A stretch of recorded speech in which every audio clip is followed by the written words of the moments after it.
hi kan nga LPS Pu Vana'n mission Vanneihthanga ni kut veng ilo lo mang u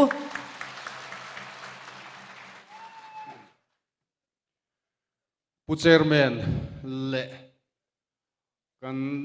MPCC chairman zawm tak pulal sota in a tho puite kan treasurer te atin kan MLA ronkal te in voina kema ruala lomlu local zong te tin halai vanapa hall le hall pona zong te LPS le zone ta changa life a min lo thir tu zong te chibai kabu ka chu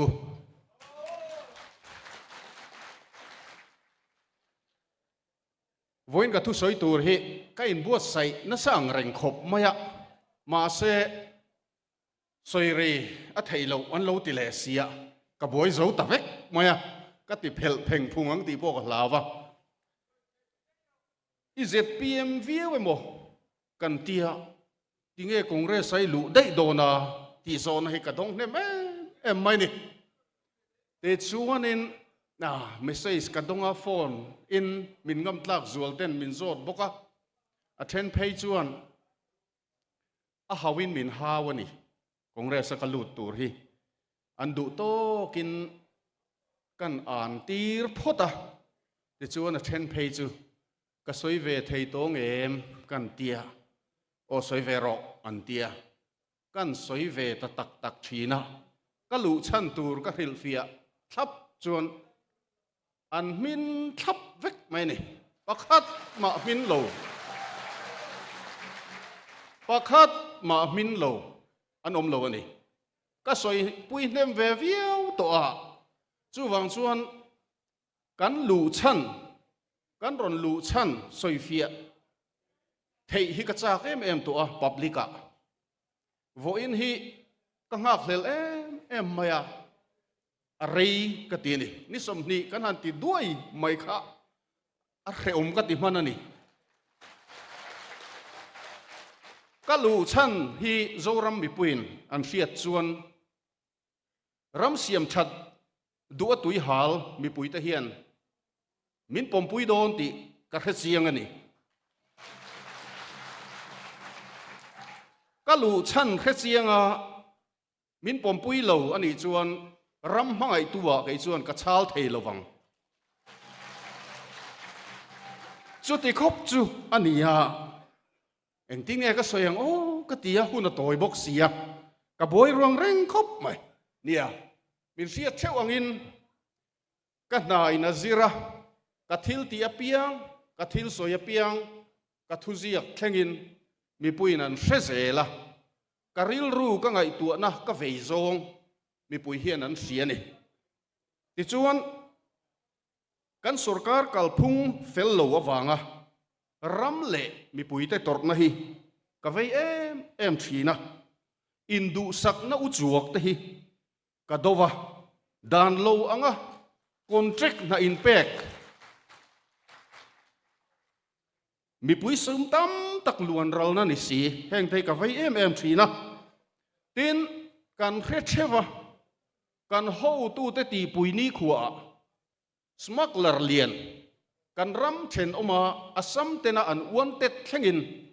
tlar malama an han thuvung mai thin ka mu te hian kan ram kal zel tur hi angai tu omin ka thina ka phak ang tokin sarkar na thodan kalphung ka bi chianga RTI mangin ka zota open tender in exangan pek tin departmental work in exangan pek restricted tender in exangan pek tu tenge thok tu tin apoisa hi amount estimate amount exange ka zota ka zir chiang na sa thina ka han thlir thina hoina lama piang a hian diklo siam that ngai hi ka mutam em mai ni ka phakang tokin media mangin chungchu ka au chua pui thina sarkar du khop lo na hi mi pui ril ruwa po alian chho em a chu tiang thấu chuan karil ruwa po hian alien na sa thina ni sorkhar lai thak du lo na sorkhar lai thak du na zoram mi pui neutral thin lunga alien em maya kan siat chewang in congress hi kan lo son sep to a mna phang thobin tuna congress pulo so ta kai suai sorkhar thar sorkhar cha siam dua malame khi mi puin an la mu thiam pui si lawani chu wang chuan kan aw na sat po le kan zia na sat po le la sorkhar velo zpm lama khan athli kha kan beng na ting maya ti chuan patrol lovin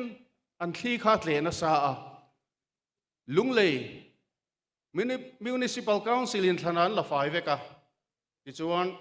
heta kan riat angin ezema boka local council an la fai le veka athli kha chu tle na sa ni ma se athli tle kha an dong thiam talwa an boy zo ta vek maya vatel ve na chi po khan ni talo ni kan tel lo hian an boy ta em maya vatel ve phei tai la an boy le zual don tina po ni mai thei chu tiang vel chu ni mek lain nia mi lo ngai dam sela thil dik tak khan ni tlata kan soi ve deuh bong ani chu kan thian te mi thahnem ngai ram le nam vei mi ten reform policy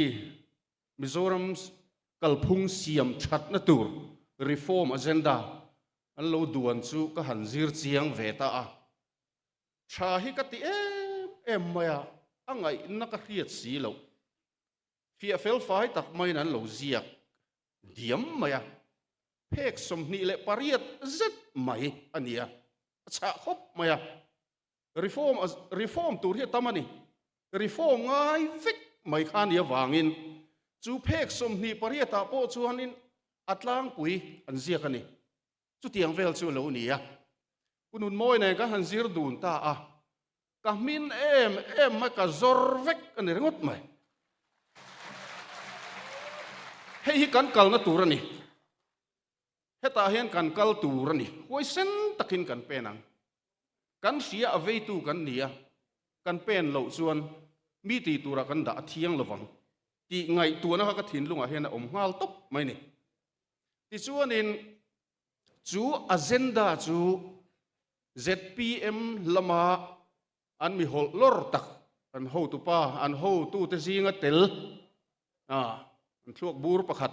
ne na a copy hi pek ni in si mu ania tui fin ria ta thak ang wang ani enga ma an ti lo tlat ma se ke ni chuan kha thil kha kan ngai serious em si ni ti chuan pu so ta kan ngai tu na lo lang ta a ne na kan tlan pui ta a tho pui te nen ob te nen le ob lem lo an ho tu dang te nen po khong ai tui khamin lo pe lo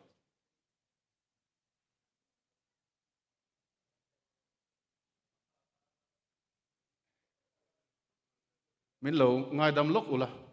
ka zam deu ni mai thei ka dang ro tlat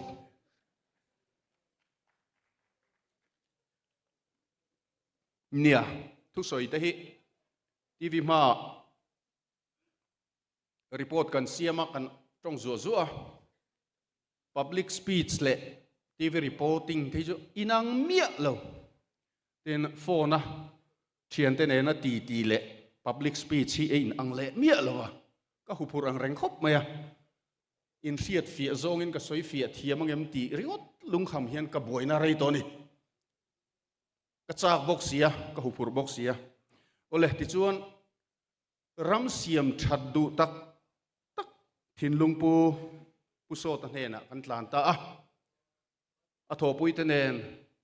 voitam tak he reform policy hi kan en hova a chul ma ngai lai te kan chul ma phek som ni pariat zet mai kha pu ber hian pu so ta hian mi puinan fiat thiam theinan sam deuh zo khan hriat thiam theinan tin phek som panga vel nin ka hreta a chu vek ani chu ti khop chuan kan buai puina sa ni ti hi min hriat pui kan du'a ti chuan in he reform policy hi ka soi thui lu tukanga a buai thlak zawang ti ka hlawa he reform policy hi soi vek sen ani lawa pathum chia ka soyanga pali po ni mai thei pathum chia ka soyang pakhatna chuan village council reform ani kan hriat thewang in village council kan thlandan chu partin kan thlang thin ani danglam ngam congress party member te hian he thil hi in pom thlap ka ring danglam ngam in nitlat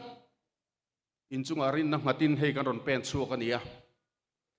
village council he pulal so ta hova kan sarkar huna chuan adan kan siam thadona party angin chu arem to don lovani election commission ina symbol mantur ati ho kha free symbol kha mangin an chu anga ti chuan mi pui van tlangin an khotana mi thanem ngai mi tha an thlang chuak to don ani ti chuan party VC ani to lawang VC kan nei thin te chu congress hun lai chuan congress VC laka MNF tan be sei tur om lo be sei tur wang khop mai MNF sarkara kan hanin thlang le a sarkar chel tu sarkar lai party tan advantage anasa ti chuan MNF an thling le teu mai ni MNF VC a khan congress patan te ZPM patan te chuan be sei tur a om meulo chu tiang chuan lei nei na an khotlang development sarkar thil ron kal reng po kha party indu sakna an manga chu chuan khotlanga in lungrual lo na athena chung zong chu tuna village council reform agenda hela kan ron rothi nakina chuan manifesto a tepo ala chuanga tuna ro chuan manifesto committee pona ala thial lo ani amaro chu o tu zong te na tha anti em ani awangin chu kan kal na tur ani awangin huai sen takin ta han karon din pui ani chu tiang village council kan nei huna chuan chu village council noya chuan in village development committee te po al omanga chunga chuan organization rang khotlanga prominent citizen kan ti te kang kha member an ni anga ti chuan village council ti khan an khotlang ta na an thona tura khan sarkarin thunai na sang taka penga an khochung in kalpo na te an fe kong siam na tur te khang kha an en puin an thokanga ti chuan a thu nei ber tur chu vantlang in khom ani don ani vantlang in khom a khan chung ko tin atangin mi pakhat an tel thinang ti chuan vantlang in khom khan an khochung development VDC te an village council te na an kalpui akha an thlir pui thinanga an thlir howanga ti chuan engkim mai sarkar tanga scheme kal engkim mai kha an thlir ho thin don ani ta chuan in saktan puina tepo adong om dong lovan omem tin dong lo om tak dong an omem ti thlengin engkim khawan tlang khom an par thin to dona BPL ni lo pui BPL anga inzi arem to lovang ti chuan dikna in ro rel to anga engkim mai kha transparent takina kal to dona ni ti chuan khotlang ole thil pakhat kan soilo kanga ka ngai tu mania khila khian CP ra khian an fe kong siam na tur concrete pavement siam na tur nin ka khia noi somriat man te noi som sari man te ti khan atlar thlathia pariat vel lai ni mai theye khata khan tu te mo alang sa nge ni ron lang thin ho khai ti meng o khami thok cheu thin ho kha an ron tlar thlale dala ka ngai tu o puso ta hova village council reform kan kalpui huna chuan heng te hi an ma ni khuai nan han thok anga an kho ho tu te nen mi pui van tlang siat pui nei nan han thok anga awa han thadon tak em o ka ti ril ru vong vong ani chu tiang vel chu kan kal pui tum dan ani nakina punun moi ten fi azokin an la ron soyanga he village council reform hi poi mo em a kan chin phung thalo tuna kan kal phung min ti che tu lian pui mai hian itlatani ni china khan pu so tan aron soi to ka ngai poi mo em pakhat sarkara hianin cabinet subcommittee on reforms ti lai tak mai kha kan tui pui em bokania pu so ta khan ni china aron soi to a cabinet subcommittee on reforms kha thunei takin chief minister kai hruina hnuaya chairman na hnuaya akalanga chu chuan minister zom thodeu te zir thapei vak lo te thleng khan engkim an thlir pui thi nanga minister thil ti thapei vak lo om thei to don lo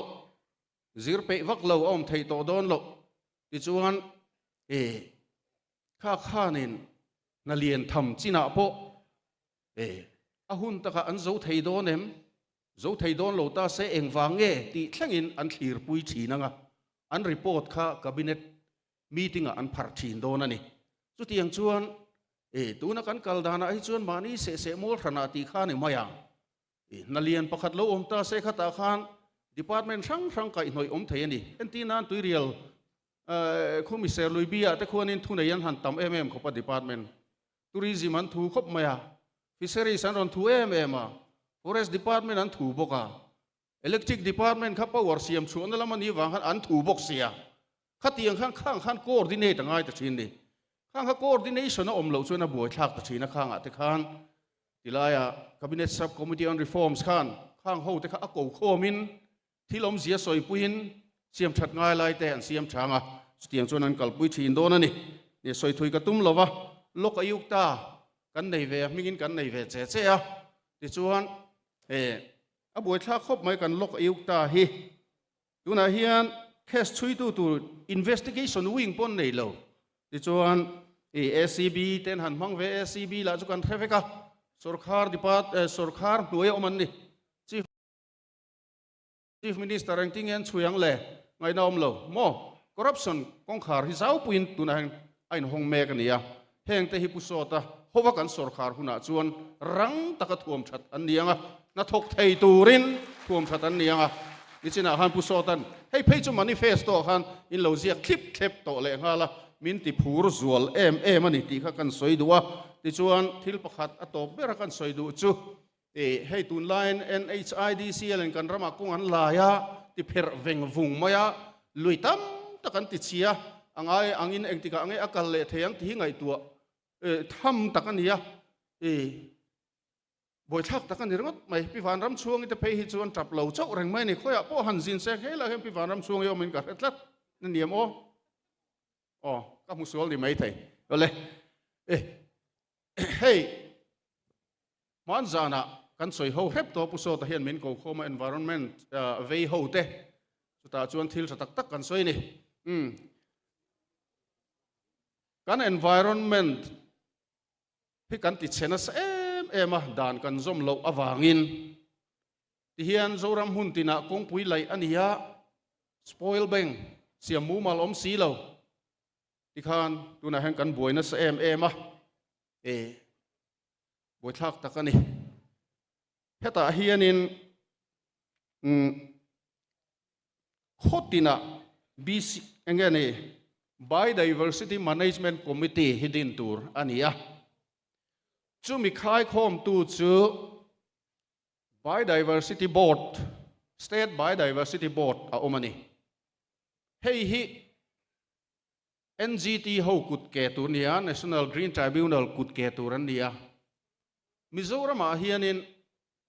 eng ma ti nei loin an om ringot mai ni state biodiversity board hi an thut khom ngai om po hi ka hrelova a thi ti la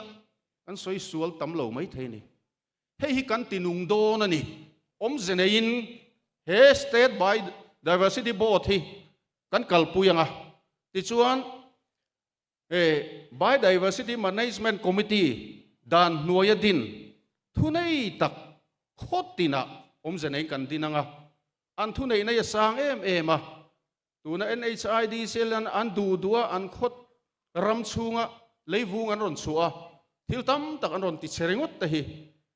chu chuan a en puyanga danan bo chiani chuan nuai som thlengin a rem theiani a choi tir theiani ti chuan chu ai na sa an nge ni an thil ti suala zerin NGT kut ke an diangin an